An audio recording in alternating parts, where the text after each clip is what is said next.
Bueno, mis queridos hermanos y hermanas, hemos llegado a nuestra última presentación. Esta es la presentación número 24 sobre los 7 sellos del libro de Apocalipsis. Ojalá que lo que hemos estudiado haya sido de beneficio.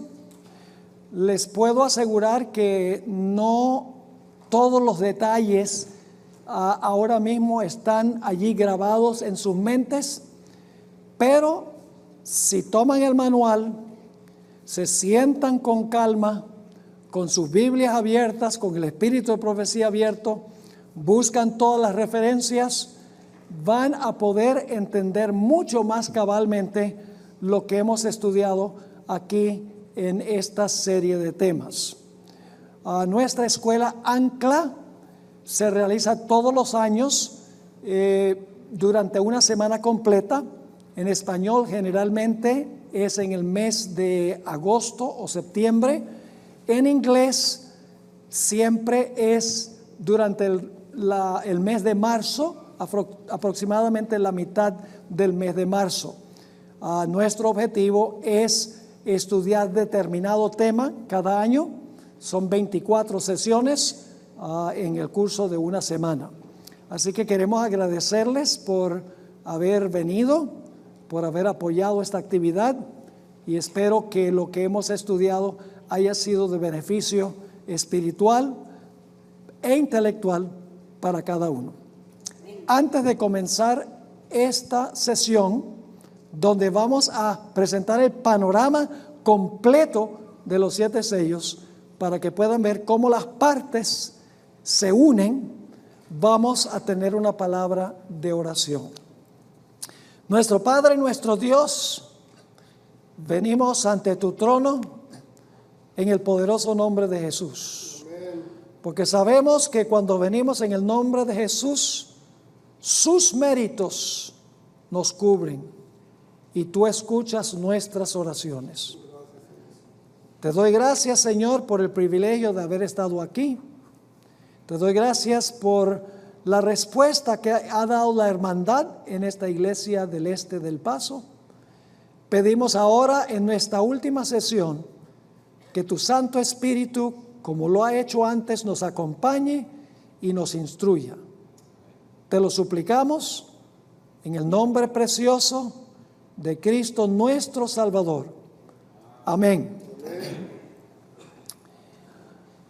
Los 7 sellos se encuentran entre el capítulo 4 de Apocalipsis y el capítulo 8 y el versículo 1. Lo que quiero hacer en esta última sesión es juntar o atar todos los cabos de las partes que hemos estudiado en un entero, para que puedan discernir el panorama completo. Y por lo tanto vamos a empezar nuestro estudio en Apocalipsis, el capítulo 4. No tienen que buscar el capítulo porque yo no voy a leer muchos versículos, ya los hemos leído en el transcurso de esta clase.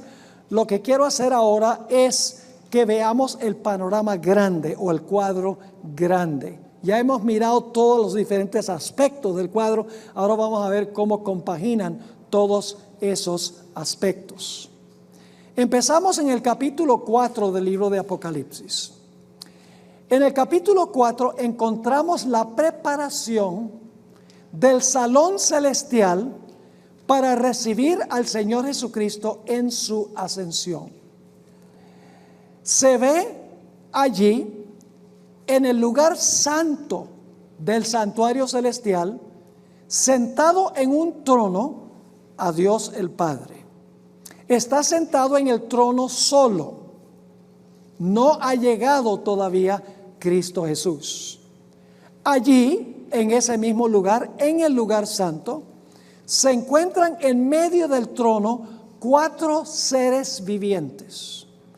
Como hemos visto, los 4 seres vivientes representan a los querubines y a los serafines, altos ángeles de Dios en la patria celestial.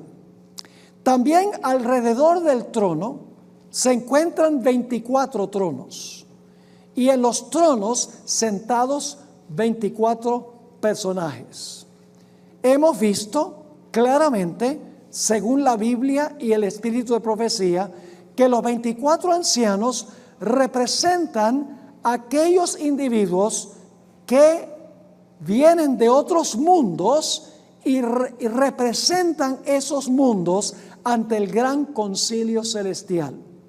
Porque Dios es un Dios que cree en la democracia. Es decir, Dios no es un dictador que dice yo decido todo y yo hago todo. Dios delega responsabilidad. Y luego tenemos también delante del trono un candelero que tiene 7 brazos, 7 luces.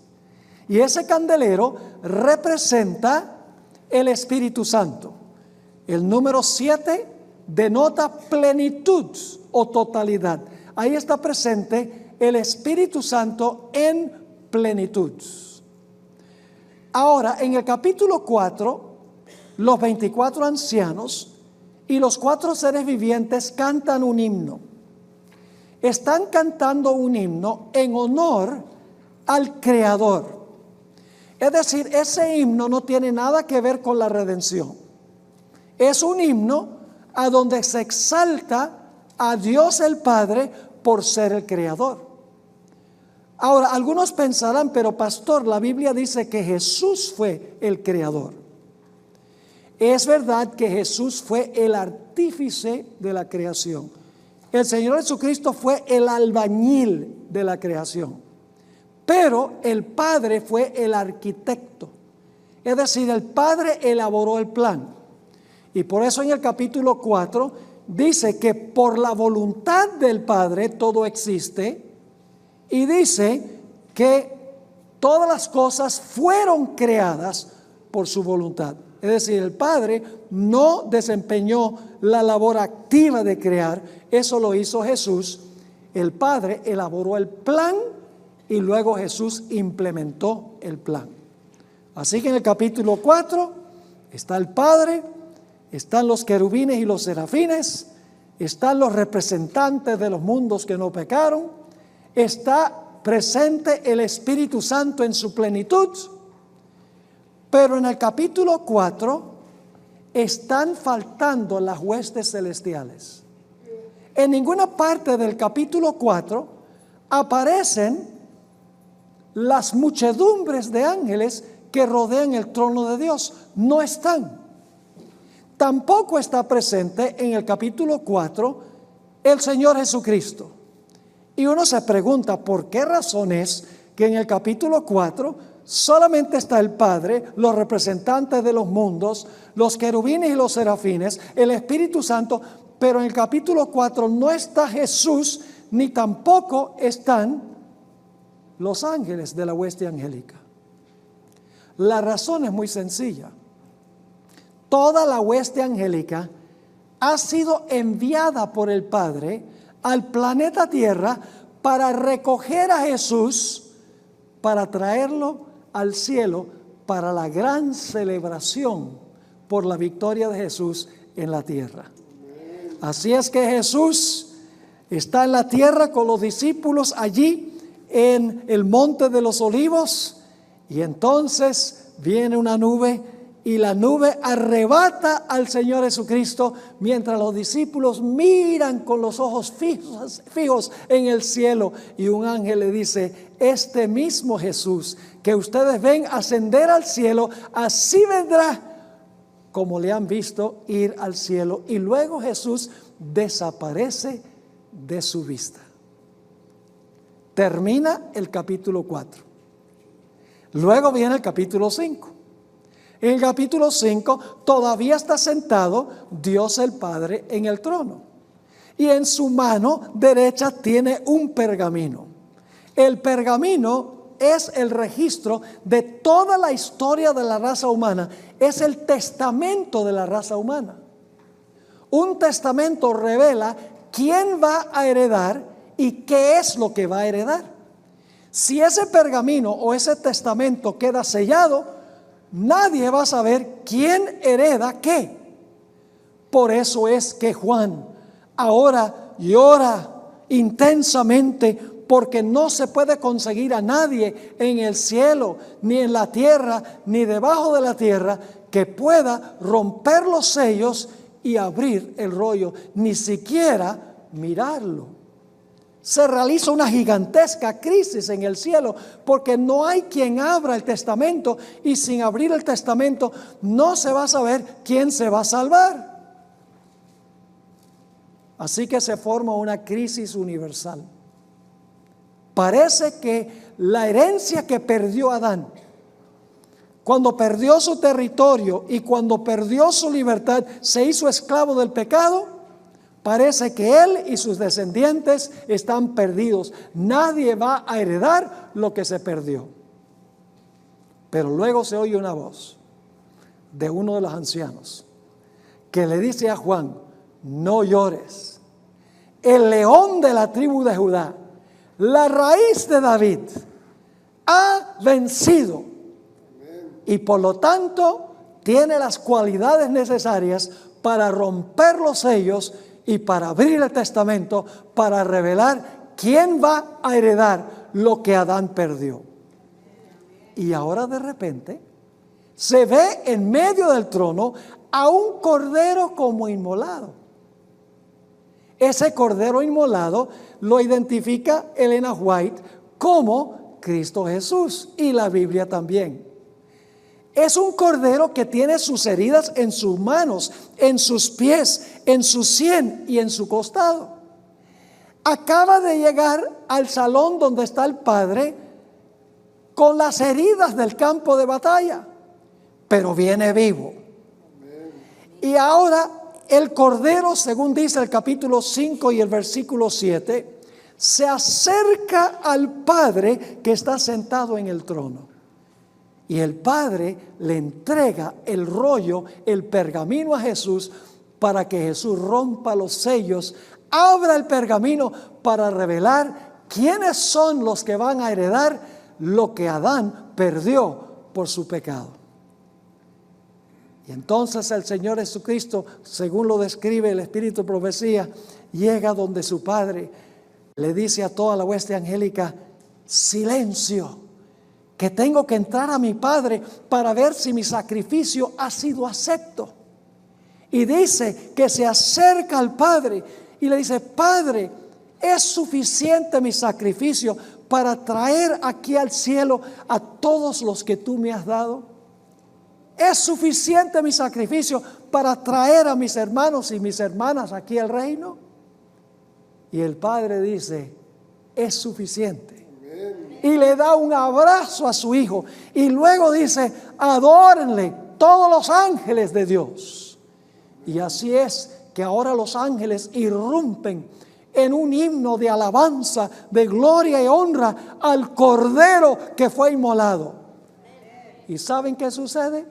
Dice en el capítulo 5 y el versículo 6 que el Espíritu Santo en su plenitud ahora es enviado a la tierra.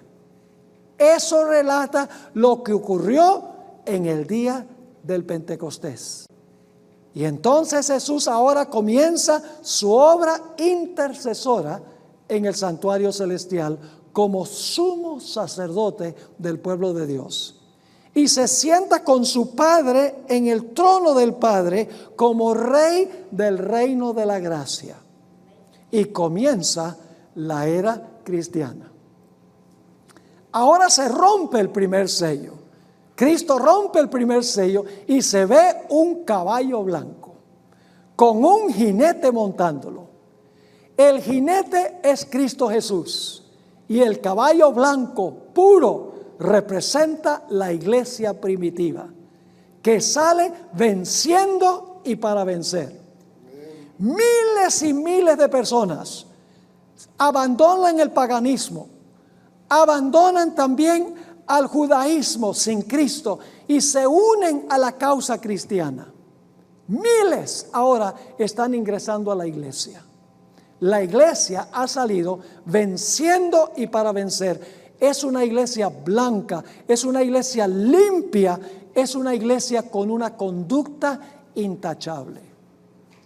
Satanás está furioso porque él ve que está perdiendo a sus súbditos.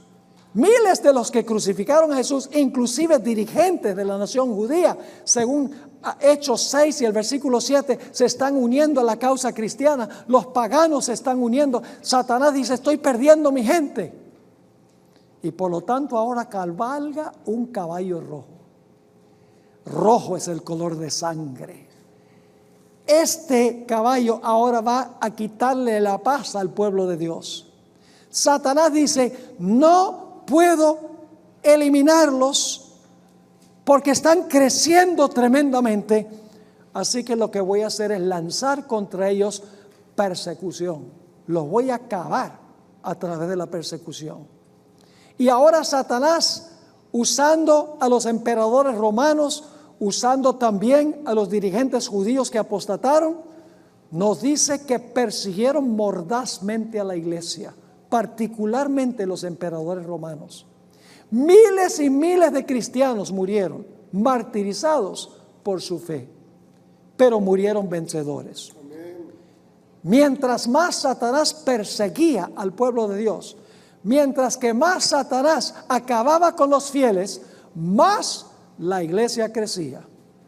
Y Satanás ahora dice: la iglesia creció bajo el primer sello, el caballo blanco. Decidí perseguir a la iglesia para acabar a la iglesia con la persecución, y la iglesia está creciendo más que nunca. Tengo que cambiar de estrategia. No puedo destruir a la iglesia desde afuera. Mientras más la persigo, más crece. Así que voy a cambiar de estrategia. Voy a ir a un plan B. En vez de tratar de destruir a la iglesia desde afuera, la voy a infiltrar desde adentro. Voy a introducir la apostasía en la iglesia. Se repite la historia de Balaam, quien procuró maldecir a Israel desde afuera, pero Israel estaba en una relación buena con Dios. Era fiel a Dios. Estaba en una condición pura. Y por más que Balaam procuró maldecir a Israel desde afuera, no pudo. Y por lo tanto, Balaam desarrolló una estrategia diabólica. Dijo: voy a introducir a las mujeres de Moab dentro del campamento para corromper al pueblo desde adentro. Y así fue que la persecución mordaz contra la iglesia por el emperador Diocleciano entre el año 303 y el año 313 tenía la iglesia cansada de ser perseguida.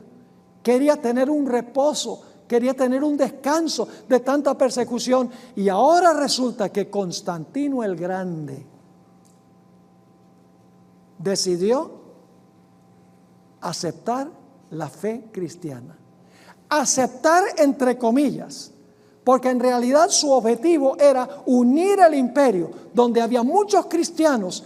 En realidad él no tenía ninguna intención de vivir una vida cristiana consecuente. Y ahora Constantino dio un decreto de toleración, donde dijo: ahora el imperio va a favorecer a la iglesia. Y entre las cosas que hizo, pensó: los paganos adoran al sol, los cristianos celebran la resurrección de Jesús en el día del sol.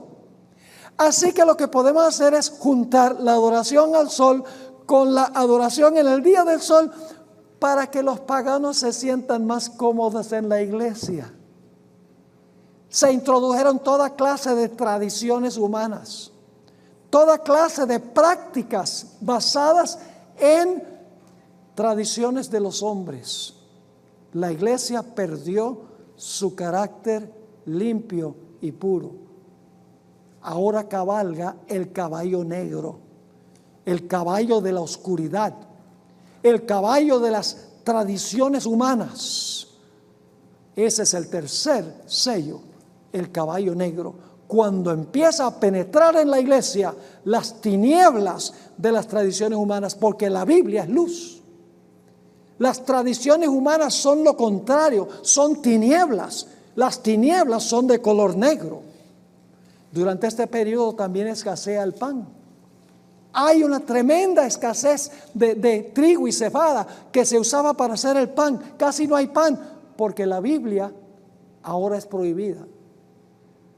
Y entonces cabalga el cuarto caballo, el caballo pálido, el caballo de la muerte. Representa el periodo de dominio papal, desde el año 538 hasta el año 1798.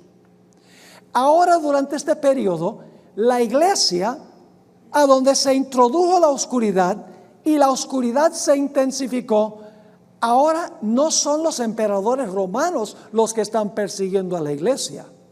Los que están persiguiendo a la iglesia fiel, son los miembros de la iglesia de la época. Es decir, ahora el caballo amarillo, que dice que le sigue la muerte y el sepulcro, ahora el papado está matando a todos los que no concuerdan con sus enseñanzas y con sus prácticas. Millones de personas mueren por ser fieles a su fe, quemados en la hoguera, decapitados, maltratados, encarcelados, puestos en el calabozo, sin nadie que los defienda. Millones y millones son martirizados durante el periodo del caballo blanco. El caballo de la muerte, el caballo pálido, el color pálido es el color de la muerte. Millones y millones de mártires mueren durante este periodo. Y el resultado es el quinto sello. En el quinto sello, los que fueron martirizados durante el cuarto sello, ahora claman a Dios porque se ha hecho una gran injusticia. Yo pregunto, ¿fue justo que todos estos fieles murieran? ¿Se hizo justicia en su juicio en los tribunales terrenales? No, fue una gran injusticia porque los justos murieron y los injustos vivieron. Así que ahora los mártires bajo el quinto sello claman: ¿hasta cuándo, Señor, no juzgas y vengas nuestra sangre de los que la derraman en la tierra? ¿Hasta cuándo vas a permitir que nosotros seamos muertos sin misericordia si nosotros somos fieles a ti? Los infieles ganan y los fieles pierden. ¿Qué justicia hay en eso? Y como vimos en nuestro estudio, ese grupo de mártires durante los 1260 años que claman a Dios para que juzgue y vengue su sangre, el Señor le dice a esos mártires de los 1260 años: tranquilos, descansen. Ustedes tienen una vestidura blanca. Murieron cubiertos con la justicia de Cristo Jesús. Se les dio un manto blanco. No se preocupen. Tienen que descansar hasta que el otro grupo de mártires muera, y entonces voy a vengar a los dos grupos. En otras palabras, el quinto sello tiene dos etapas. La primera etapa es la que incluye a los mártires del cuarto sello, los que fueron martirizados por el papado. Ellos están clamando: ¿hasta cuándo no juzgas y vengas? Dios le dice: descansen. Les da una vestidura blanca. Son justos. Algún día los voy a juzgar y los voy a vengar. Dos periodos del quinto sello: los mártires del pasado y los mártires del futuro. Y luego entonces tenemos el sexto sello. La primera parte del sexto sello, porque son dos partes, la primera parte del sexto sello, hay señales que ocurren a nivel local. El gran terremoto de Lisboa en 1755. El sol que se oscureció el 19 de mayo de 1780. Esa misma noche la luna parecía cubierta de sangre. Y luego en 1833 cayeron las estrellas del cielo, primordialmente en el este de los Estados Unidos, pero en realidad se vio en todo el país. El propósito de esas señales de la primera parte del sexto sello era anunciar que estaba pronto a empezar el juicio, que iba a juzgar los casos de los que fueron martirizados durante el periodo del cuarto sello. ¿Me están entendiendo lo que estoy diciendo? Es decir, las señales fueron el anuncio de que pronto iba a empezar el proceso para vindicar a los santos que habían muerto durante el periodo del cuarto sello, los que estaban clamando y gimiendo para que Dios les hiciera justicia. ¿Cuándo comenzó ese proceso de juzgar? Ese proceso de juzgar comenzó poco después de 1833. Comenzó en el año ¿qué? 1844. ¿Y comenzó con quién? Comenzó con los que primero vivieron en la tierra. Entonces, ¿con quién comenzó? Con Adán. ¿Cuál fue el primer mártir en ser juzgado para que Dios lo vindicara y para que Dios revirtiera en la sentencia injusta que se había pronunciado? El primero fue Abel, porque fue el primer mártir de la historia. Cuando se examinó el caso de Abel, comenzando en 1844, el jurado celestial dijo: cuando Abel murió, tenía el manto. Estaba cubierto con el manto de la justicia de Cristo. Así que él está seguro. Vamos a vindicarlo. Algún día lo vamos a vengar. Todavía no lo ha vengado, pero ha juzgado su caso. ¿Están conmigo? Pero luego hay otro grupo de mártires. Ese grupo de mártires va a morir cuando el poder papal resucite de su herida mortal.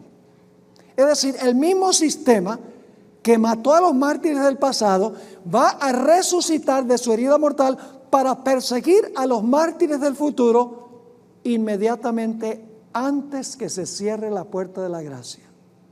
Y entonces Dios juzgará los casos de esos mártires que mueren inmediatamente antes de cerrarse la puerta de la gracia. Y así todos los mártires habrán sido juzgados, los del pasado y los del futuro, inmediatamente antes de cerrarse la puerta de la gracia.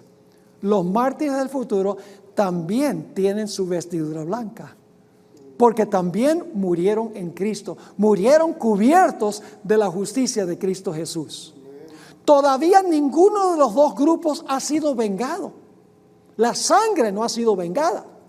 Solamente ha juzgado los casos de ellos cuando se cierra la puerta de la gracia. Pero hay otro punto. Hay algunas personas que van a pasar por el tiempo de angustia vivos. Y a esos hay que sellarlos antes que venga el tiempo de angustia. Así que al mismo tiempo que están muriendo los mártires del futuro, Dios va a colocar su sello sobre los que son fieles y van a pasar victoriosos por el tiempo de angustia. Ese es el capítulo 7 del libro de Apocalipsis. ¿Están captando ahora el cuadro completo? Es decir, cuando el segundo grupo de mártires son inmolados, están seguros porque tienen el manto blanco. Dios sellará a los 144,000 y entonces comenzará el tiempo de angustia.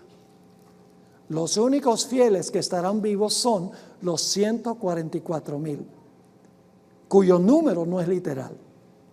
Es la misma gran muchedumbre que nadie podía contar. Son de toda nación, tribu, lengua y pueblo. No son judíos literales, de las tribus literales. Ni el número es literal.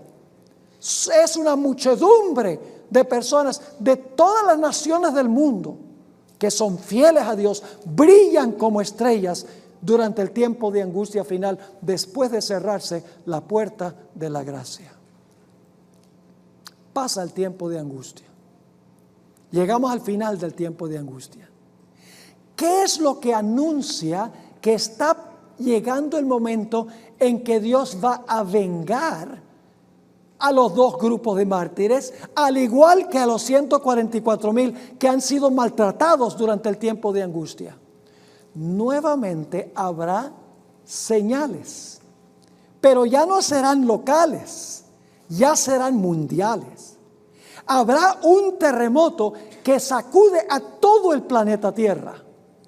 Va a derribar todas las ciudades, según dice Apocalipsis 16, el final del capítulo. Además de eso, el sol se va a oscurecer. La luna no va a dar su luz.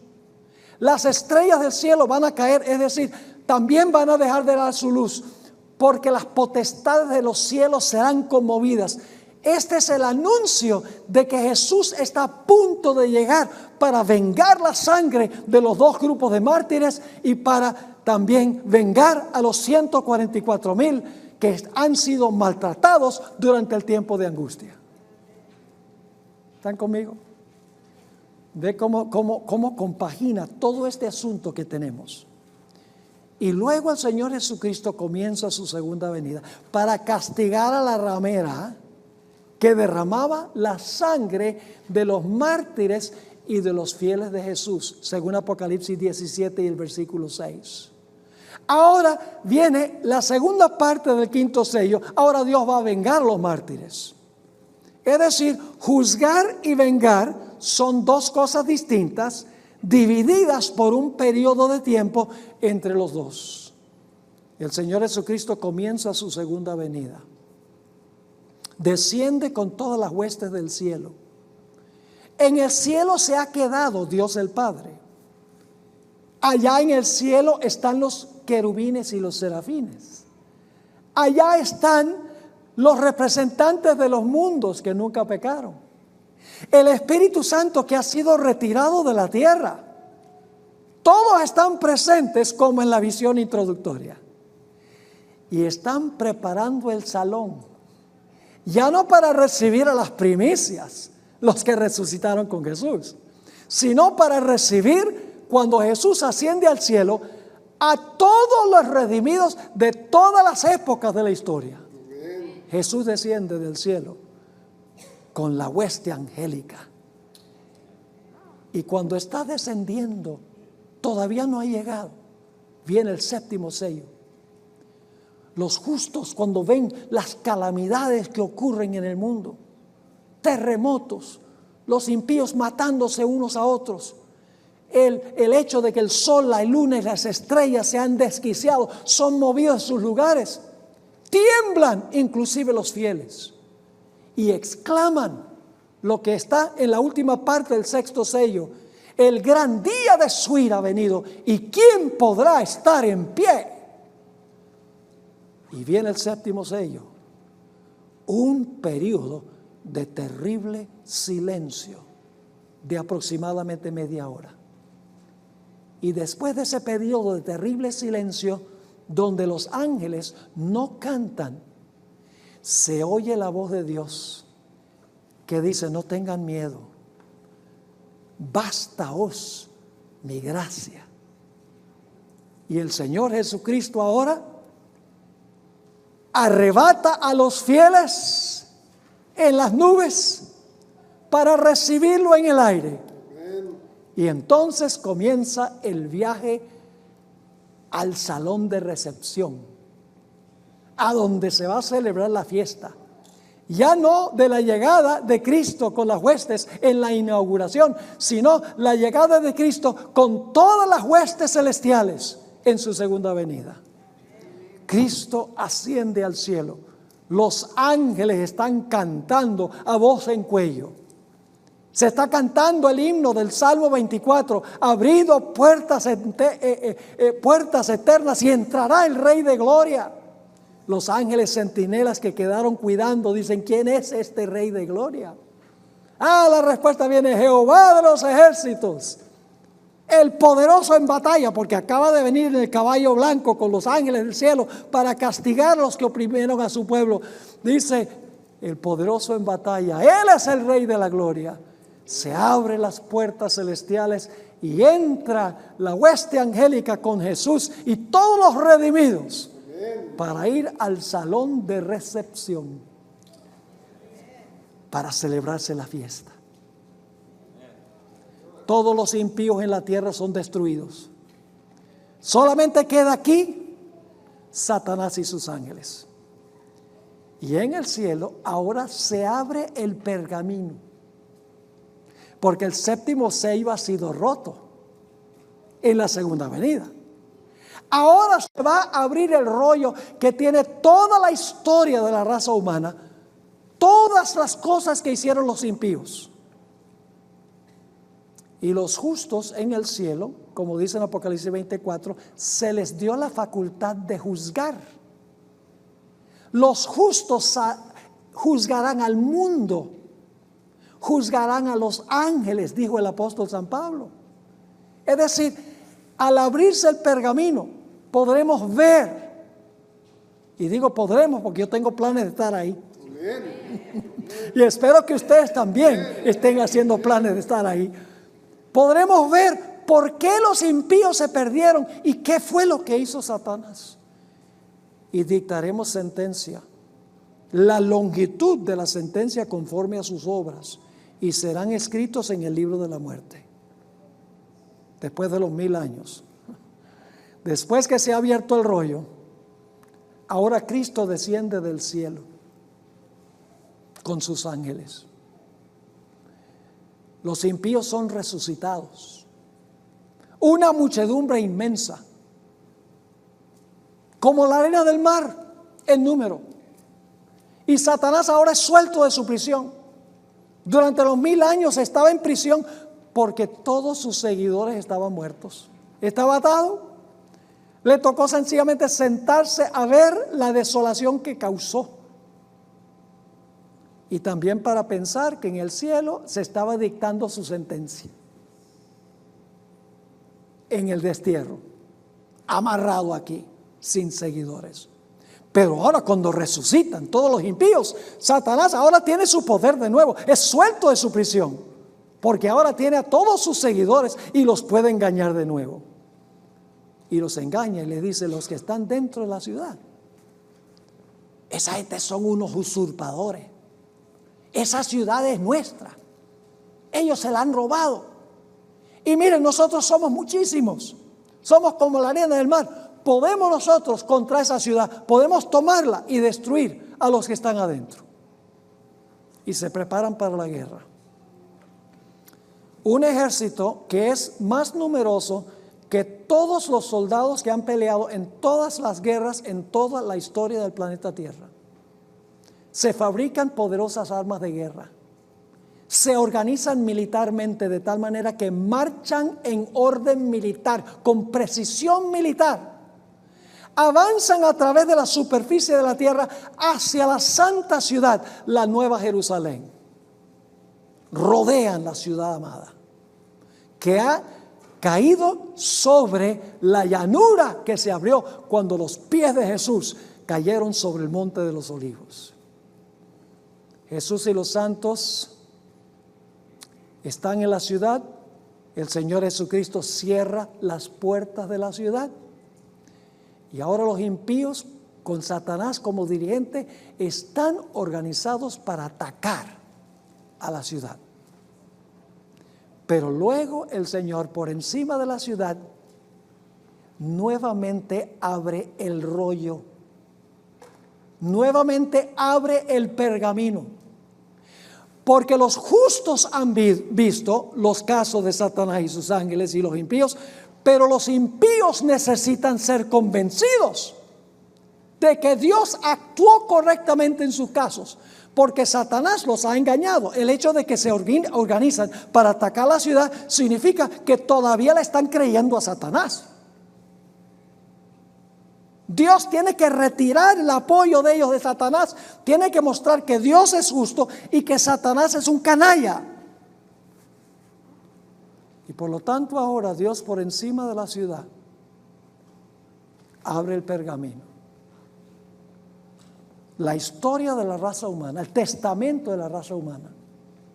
Y ese testamento revela todas las impiedades de los perdidos. ¿Cómo podrían haber recibido a Cristo Jesús como Salvador? ¿Cómo la sangre de Cristo podría haber perdonado sus pecados? ¿Cómo podrían haberse salvado Si tan solo hubieran aceptado a Cristo, quien bebió la copa por ellos, para que ellos no tuvieran que morir. Ven toda la experiencia, toda la historia de la raza humana, como leímos en el conflicto de los siglos, comenzando con Adán y Eva en el Edén, a través de la historia de la redención en el Antiguo Testamento. Todas las experiencias de Cristo cuando estuvo en la tierra. La época de la iglesia primitiva, la época apostólica. El periodo de los 1260 años y los mártires que mueren al final de la historia. Toda la historia del planeta se revela ante ellos. Cada uno ve a dónde se extraviaron del camino de la verdad y de la justicia. Y viendo lo que está en el pergamino, dicen: nosotros somos responsables de estar perdidos. Dios hizo todo lo posible por salvarnos, pero nosotros no quisimos. Nosotros lo rechazamos. Nadie tiene la culpa sino nosotros. Y en ese momento es el momento que es el clímax del gran conflicto entre el bien y el mal, a mi parecer. En ese momento, dice el conflicto de los siglos, que todos los que están en la ciudad y los que están fuera de la ciudad se arrodillan y dicen: justos y verdaderos son tus caminos, oh Jehová. El mismo Satanás está obligado a arrodillarse para reconocer que Dios fue justo y verdadero en excluirlos del cielo. Dice en Isaías 45:23: toda rodilla se doblará y toda lengua confesará que Jesucristo es el Señor, para la gloria del Dios el Padre. Pero Satanás no se da por vencido, porque Satanás es como el escorpión de la historia del sapo y el escorpión.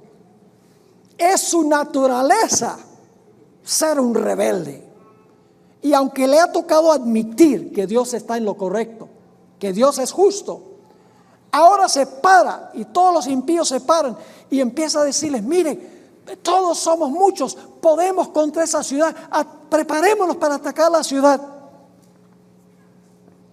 Ahora, según Ezequiel 28 y el conflicto de los siglos, los impíos ahora miran a Satanás. Ya el enfoque no son los que están en la ciudad. El enfoque no es destruir a los que están dentro de la ciudad. Ahora voltean y dirigen su atención al originador y el instigador del pecado. Y le dicen: nosotros no te vamos a caminar ahora, porque tú fuiste el que nos engañaste. Nosotros tuvimos responsabilidad porque teníamos la Biblia. Pero si tú no hubieras estado para engañarnos, podríamos haber escogido estar en la ciudad. Pero estamos fuera por nuestra propia elección. Así que tú eres el culpable. No nos digas que ataquemos a los que están adentro. Los que están adentro están bien. Recibieron a Cristo, lo vimos en el panorama. Pero nosotros merecemos estar aquí afuera. Y se lanzan en contra de Satanás y sus ángeles. Dice en Ezequiel 28 que desenvainarán sus espadas contra la hermosura del resplandor de Lucifer, de Satanás. Porque ahora los impíos reconocen que Dios tiene la razón y Satanás es un engañador. Y luego entonces, cuando todo el universo está acorde de que Dios obró correctamente en cada caso, entonces desciende fuego del cielo para consumir a Satanás, a sus ángeles y a todos los impíos, castigados conforme a sus obras. No todos sufren por igual, eso sería injusto. No sería justo que un pecador que no aceptó a Cristo sufriera lo mismo que Hitler, que mató a 6 millones de judíos. Eso no sería justo. El castigo es conforme a las obras. Y así es que Satanás, sus ángeles y los impíos serán consumidos. En Ezequiel 28, el versículo 18 y 19, dice que Satanás será reducido a cenizas. Y dice que dejará de ser. Nunca más serás, dice allí. Y el libro de Malaquías, el capítulo 4 y el versículo 1, dice que cuando el fuego consuma no quedará ni raíz ni rama. ¿Quién es la raíz del mal? La raíz del mal es Satanás. ¿Y quiénes son las ramas? Sus seguidores. ¿Recuerdan que Jesús dijo, yo soy la vid, vosotros los pámpanos? Pues Satanás también es la raíz y sus seguidores son las ramas. Es decir, raíz y rama son desarraigados. Y ya es purificado el universo. El pecado ya no es más. Se acabó. Y entonces la Biblia dice que Dios hará cielos nuevos y tierra nueva, a donde habita la justicia. Esa es la historia de los 7 sellos. Ahora sí ven cómo todas partes se unen una con la otra. Es algo espectacular, hermanos y hermanas. Esta comprensión no la tiene ninguna otra iglesia. Y créame, no digo esto por arrogancia. Los adventistas no la sabemos todas. No, señor. Sencillamente estoy haciendo una declaración que es la verdad. Dios le ha dado a esta iglesia la luz. Le ha dado a esta iglesia la verdad para compartir con el mundo. ¿Saben ustedes cómo el mundo cristiano está interpretando los 7 sellos? Hermanos y hermanas, el mundo cristiano está diciendo, oiga, las iglesias grandes, si tienen la palabra unido, la iglesia presbiteriana unida, luterana unida, etc. Las grandes iglesias de la Reforma Protestante son preteristas. Ellos dicen, Apocalipsis, eso se cumplió con los emperadores romanos por allá atrás en la época apostólica. ¿Qué tiene que ver con nosotros entonces? Nada. A uno lo puede estudiar como historia, pero no nos impacta a nosotros. Por el otro lado, los cristianos conservadores, como los pentecostales, que todavía creen en la inspiración de la Biblia, y los evangélicos, los bautistas, y entiéndame, no son gente mala. La mayoría del verdadero pueblo de Dios está en esas iglesias, pero no han visto la luz. Se comen lo que dicen sus dirigentes sin reflexión, porque respetan tanto a sus maestros que no están dispuestos de estudiar y de pensar por sí mismos. Y algún día le van a echar la culpa a sus dirigentes por haberlos engañado. Esa es la 6ª plaga. No voy a entrar en eso ahora, pero se van a volcar contra los dirigentes de sus iglesias por haber enseñado el error. Es algo solemne pensar en eso. Así que, ¿qué dicen los que dicen que los sellos se van a cumplir en el futuro? Dicen, miren, Cristo va a venir y se va a llevar a todos los cristianos en el rapto. Los cristianos fieles, la iglesia se la va a llevar en el rapto. Y va a dejar aquí a los pobres judíos, como que nunca hubieran sufrido los judíos mucho. Los va a dejar aquí para pasar por el tiempo de angustia. Y si había cristianos que no estaban listos para irse en el rapto, pues se van a quedar acá para sufrir con los judíos, para pasar por la gran tribulación. Pero la iglesia va a estar en el cielo disfrutando del cielo. Mientras que los pobres judíos y los cristianos que se quedaron aquí, eso sí les va a tocar sufrir. Es decir, según ellos, los sellos comienzan a cumplirse después del rapto de la iglesia, cuando ya los cristianos están en el cielo. Entonces, si los sellos empiezan a cumplirse cuando ya los justos están en el cielo, ¿para qué estudiar Apocalipsis? No tiene nada que ver con nosotros, porque se va a cumplir después que estemos en el cielo. Se puede estudiar por curiosidad, pero no nos ayuda en ningún sentido para estar listos para la venida de Jesús, porque nos vamos a ir antes que se empiece a cumplir lo que está en los sellos. El mundo cristiano desconoce lo que nosotros hemos estudiado aquí, porque la gente no estudia por sí misma. La gente come entero. sin masticar lo que les enseñan. Esta serie la vamos a transmitir nosotros por televisión, por Zoom TV, y más adelante será transmitido por 3ABN Latino. Es una serie fuerte. Habla fuerte del papado y del protestantismo apóstata. Tal vez uno podría ser políticamente correcto, pero así no se sacude la gente. Yo quiero decirles, yo amo a los cristianos de otras iglesias.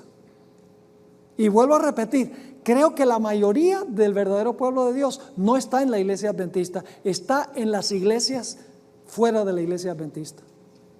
Desconocen la verdad, desconocen estas cosas.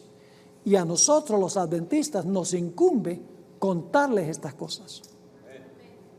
Yo conozco muchísimos cristianos católicos que están buscando la verdad. Hay un sacerdote ahora, no les voy a mencionar dónde está, pero ese sacerdote y yo hemos estado mandando los correos electrónicos. Yo voy a ir, bueno, les digo el país, yo voy a ir a España en el mes de enero, a Barcelona, a predicar allá. Y él ha solicitado que yo lo bautice en una iglesia adventista del séptimo día. Porque él dice, llevo años viendo programas de Walter Fight, los programas de Secrets Unsealed, programas en español de Doug Batchelor. Dice, llevo años viendo eso. Y dice, recientemente descubrí a Secrets Unsealed, que es el ministerio nuestro. Y dice, yo he estado estudiando intensamente y yo creo que la iglesia adventista es la iglesia de Dios en estos últimos días acá. Así que mis hermanos y hermanas, hemos estudiado algo supremamente solemne e importante. Ahora, ¿qué debemos hacer? Vamos a la casa y archivamos el manual. Yo estudié la clase Ancla y lo ponen ahí y dice, qué bonito el manual. 520 y algo de páginas. ¡Wow! Dice, qué portada tan linda esta. Y entonces lo guardan. Hermanos y hermanas, estudien el manual. Tomen el tiempo para hacerlo. Van a descubrir mucho más material. Y permítame terminar con esta historia. Se critica mucho al espíritu de profecía, aún en la iglesia. Pero hemos visto que el espíritu de profecía armoniza y compagina perfectamente con la Biblia en esta serie. Una vez yo visité a un miembro adventista, era anciano de una iglesia en Venezuela, y llegué a su casa para almorzar un día, un sábado, y orgullosamente él fue a su oficina en la casa y allí me mostró todos los libros del espíritu de profecía. Tenía, mejor dicho, todos esos libros rojos, porque hoy en día uno lo busca en el internet, pero todos los libros rojos los tenía, no faltaba ni uno solo, y todos estaban cubiertos con papel celofán.